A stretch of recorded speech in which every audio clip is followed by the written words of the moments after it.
Hello, my name's Ian King. Welcome to this video on how to improve your boats in watercolour.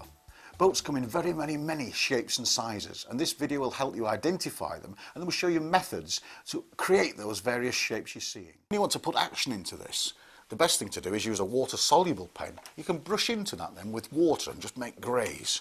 And if the boat's got the sails up, then of course whenever the sails get full of wind, the boat will lean, and that lean will go right up through the first part of the boat. So the hull, as it's sitting in the water, will be first of all like that, symmetrical in shape, but one bit will be more in the water than the other bit, so we'll see that kind of thing. On the other side here, you'll start to see the underside of the boat coming through like that, and the mast will go up the same angle in line with the front of the boat.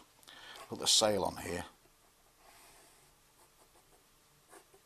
maybe the foresail down here like that with a bit of that in it, and they will always lean the way the sails are filling. The other thing to remember when you're painting boats is that the bougie on the top, which all sailors need to see the wind direction, will always be blowing in the direction the boat is leaning, not the other way around. And here we'll have a little sailor here sitting there. Put a few lines on here for a bit of shadow, a bit of shade in there, a lot of shade down here.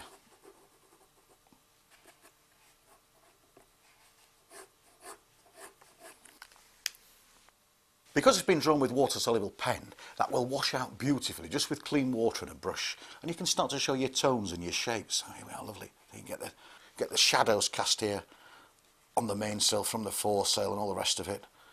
A bit in there, a little bit in here, a bit in that, little shadow on the boat here and a shadow on the boat, a little bit underneath the front here. And there, using water-soluble pen with a brush dipped in water, you've turned a symmetrical drawing to something with a little bit of action and some shadow and form. Brilliant, isn't it? Here's the tug, the flying buzzard. One of the things that you'll find very useful to learn to paint when painting old boats is painting rust. So let me show you how you paint the rust on an old tug like this.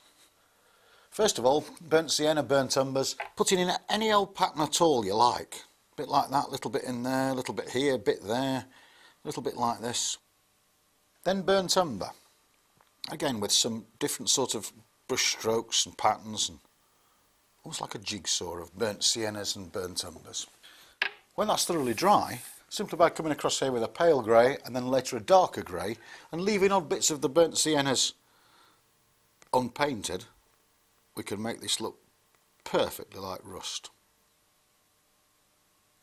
And then finally onto the top of that you want the darker greys, which is basically going to be a bit of burnt umber, a bit of ultramarine. And we just pick out the odd little bit here and just put a bit of dark on it, and perhaps a little bit of black paint still on that bit there.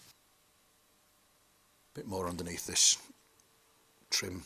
Being a tug, of course, got the rope sort of timber thing all around the side, so it can, well, like a bumper of a sort, isn't it?